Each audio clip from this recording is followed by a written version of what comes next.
नए साल की शुरुआत पर आप सभी को नए साल की ढेर सारी शुभकामनाएं।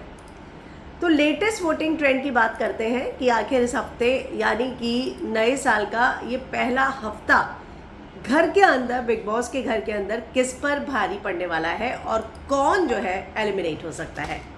तो यहाँ पर फैमिली वीक सेलिब्रेट किया जा रहा है और सभी के घर वाले घर के अंदर जो है एंटर हुए हैं। कल हमने देखा कि चाहत की मम्मी तो मतलब विक्की भैया की मम्मी पर भी भारी पड़े इस तरह से है, लेकिन उन्होंने जाते ही जो सवाल उठाए, मुझे लगता है कि अगर एक माँ ये सवाल नहीं करती तो कौन करता, क्योंकि ये उम्मीद तो लोगों ने, फैंस ने बिग बॉस से की थी, पर बिग बॉस एक्सपेक्टेशन पर खरे नहीं उतरे और इसीलिए ये सवाल अब जाकर चाहत की मम्मी को करने पड़े। तो चलिए वोटिंग ट्रेंड्स की मैं बात करती हूँ। यहाँ पर बॉटम में कशिश है और सभी जानते हैं कि सिंगल एलिमिनेशन हुआ तो कशिश जो है उसका पत्ता साफ हो जाएगा, यानी कि बिग बॉस के घर की कछुआ जो है वो कछुए की चाल से आई और कछुए की चाल से ही बाहर चली गई। इसके ऊपर ईशा है सपनों की रानी, लेकिन यहाँ पर क्या ईशा को मेकर्स बाहर निकालेंगे? उसे तो कल लीडिंग लेडी बोल दिया बिग बॉस के घर के अंदर। हालांकि घर वालों ने चुम को लीडिंग लेडी माना, लेकिन टॉप 2 में अगर लीडिंग लेडीज की बात आए तो चुम और यहाँ पर ईशा थे। हालांकि मैं इस बात से बिल्कुल एग्री नहीं करती। मुझे लगता है कि यहाँ अगर 2 फीमेल कोई सेलेक्ट की जाए जिनका गेम बेटर है, वो चुम और शिल्पा हो सकती हैं। शिल्पा फिर भी ईशा से ज़्यादा कंट्रीब्यूट कर रही हैं। उनके नैरेटिव ने, उनके बॉन्ड ने, उनकी चीज़ों ने, उनके सगे और सौतेले बेटों ने घर के अंदर और शो में कुछ तो ऐड किया है।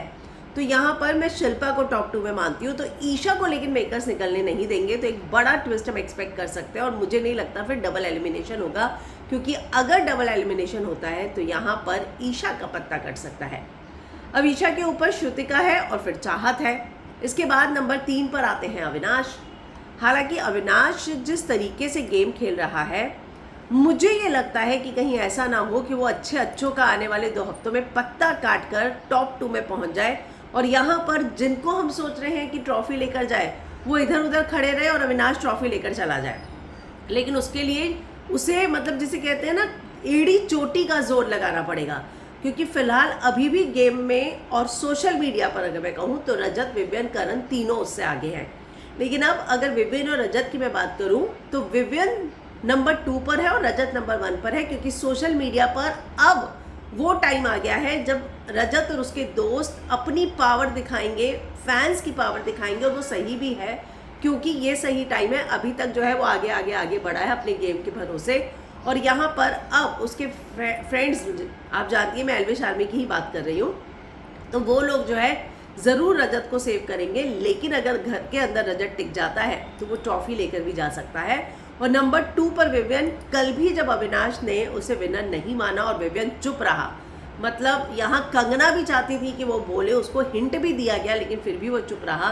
तो ये मुझे लगता है कि विवियन ने इस बात को एक्सेप्ट कर लिया है कि 1 2 3 4 5 उसे किसी चीज़ से कोई फ़र्क नहीं पड़ता, वो जैसा है वैसा ही रहेगा और कई चीज़ जो गलत भी हो रही है उसके खिलाफ आवाज़ नहीं उठा रहा।